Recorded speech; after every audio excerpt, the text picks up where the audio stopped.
Mirë se vini në kanalin ton, mos harroni të bëni subscribe dhe të klikoni si përzieles për të marrë njoftimet më të reja. Faleminderit! Lam të mirë diabet, kjo recet ka habitur edhe mjekët si të ulni nivelin e sheqerit në gjak në shtëpi. Mënyra se si ushqehemi është pasqyra e problemeve shëndetësore që na shqetësojnë. Për këtë arsye, është mjaft e rëndësishme t'i kushtoni vëmendje asaj që konsumoni në mënyrë që të mbani sa më larg sëmundje të ndryshme, siç mund të jenë edhe diabeti. Ndërkohë, mbusheni pjatën me perime pa nisë shte. Për njerëzit të cilët janë të rrezikuar nga diabeti, është e rëndësishme që të rrisni dozën e perimeve. Perimet kanë në përmbajtje të lartë fibra dhe ujë, të cilët ju mbajnë juve të ngopur për një kohë më të gjatë. Të gjitha perimet pa nisë shte janë të mira, megjithatë ato me gjethe të gjelbra përmbajnë më shumë vlera ushqyese. Nga një analizë e bërë e 6 studimeve, shkencëtarët britanikë zbuluan se konsumimi i 1,35 racione me perime të gjelbra lidhet me 14% më pak rrezik për zhvillimin e diabetit të tipit 2, krahasuar me vetëm 0,2 racioneve në ditë. Ndërkohë, frutat janë të mira edhe për njerëzit të cilët rrezikojnë nga diabeti, vetëm nuk duhet që t'i konsumoni në formën e lëngjeve apo smoothie.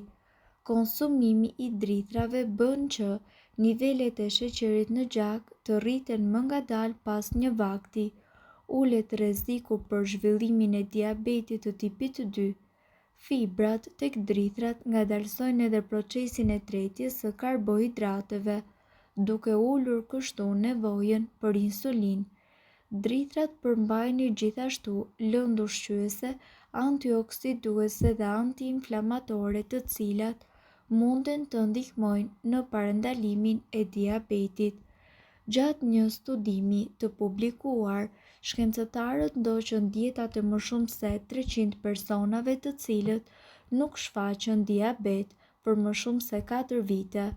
Ata zbuluan se personat me konsum të lartë të bishtajoreve, sidomos thjerrzat, ishin më pak të rrezikuar nga diabeti. Zëvendësimi i gjysmë racioni me vezë, bukë, oriz dhe njëkohësisht patatet me thjerrza çdo ditë ndihmon gjithashtu në uljen e rrezikut për zhvillimin e diabetit. Të gjitha llojet e bishtajoreve, përfshirë këtu thjerrzat, fasulet, bizelet e të tjerë, janë të pasura në fibra dhe janë një burim i mirë i proteinave. Ashtu si karbohidratet edhe yndyrat ndahen sipas 2 kategorive, cilësi dhe njëkohësisht sasi. Yndyrat e pangopura ndihmojnë në përmirësimin e rezistencës ndaj insulinës. Zgjedhja e burimeve të duhura si frutat e thata, farat, vaj i ullirit dhe njëkohësisht vaj, kanosa dhe avokado, ju duhet të keni kujdes me proporcionet, duke qenë se yndyrat janë shumë kalorike.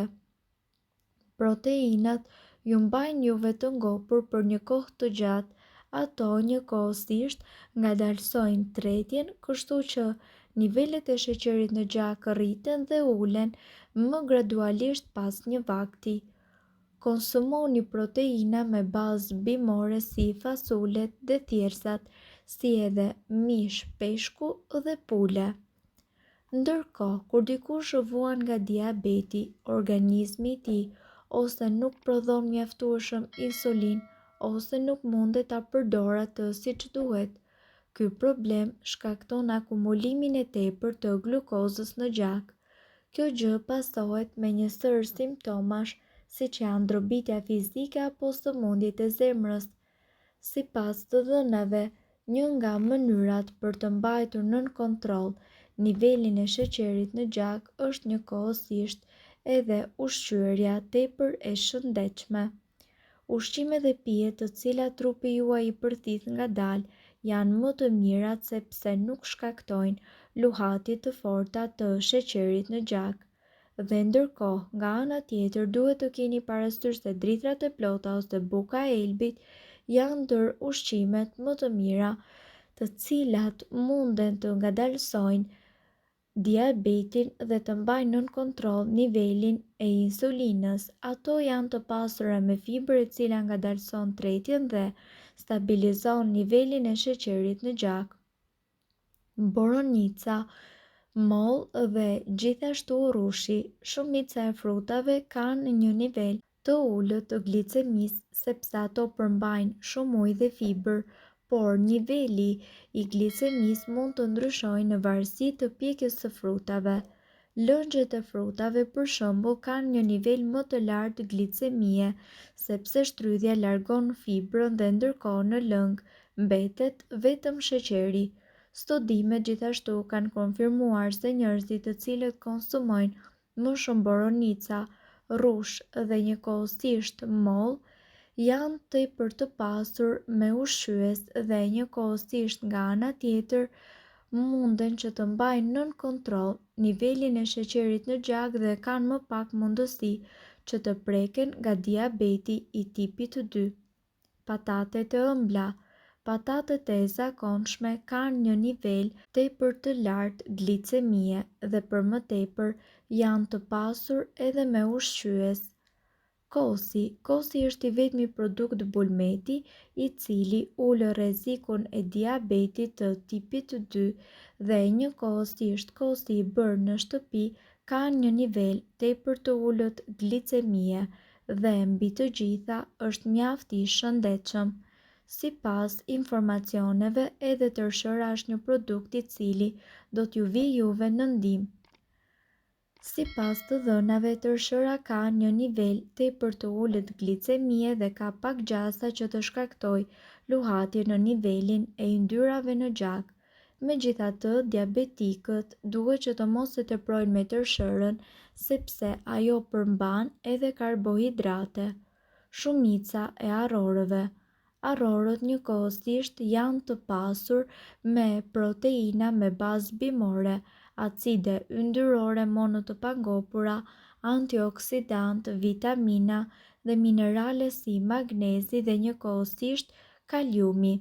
Arrorët janë njëkohësisht të pasur me fiber dhe ata kanë një nivel të ulët glicemie prej nën 55. Ato gjithashtu janë të pasur edhe me bazë bimore e cila duhet konsumuar pa e tepruar dhe në variantin e pa përpunuar të tyre. Hudhra gjithashtu ndihmon në uljen e nivelit të sheqerit në gjak dhe ajo përmirëson ndjeshmërinë ndaj insulinës si edhe sekretimin e saj. Hudhra rekomandohet që të hahet e freskët sepse ushqyesit e saj janë mëse të dobishëm. Peshqit nuk kanë nivel glicemie dhe ato janë të shëndetshëm, sidomos për diabetikët. Merluci, i cili është njëkohësisht i rritur në ujëra të ftohtë, është veçanërisht efikas dhe i rekomanduar për diabetikët dhe për personat të cilët janë të rrezikuar prej tij. Mirëpo duhet të dini, informacionet në këtë video kanë për qëllim të plotësojnë dhe të mos zëvendësojnë këshillat e mjekut tuaj dhe nuk kanë për qëllim të mbulojnë të gjitha përdorimet e mundshme, masat paraprake, ndërveprimet ose efektet negative. Informacionet në këtë video mund të mos t'i përshtaten rrethanave tuaja shëndetësore, prandaj para përdorimit konsultohuni me mjekun tuaj. Nëse doni të dëgjoni video tona që ne postojmë çdo ditë, kliko subscribe. Ju ftojmë gjithashtu të bëni like në video tona nëse i keni dëgjuar dhe pëlqyer ato. Faleminderit që e pat videon ton. Shpërndajeni këtë video në profilin tuaj në mënyrë që të informohen edhe shokët tuaj. Faleminderit.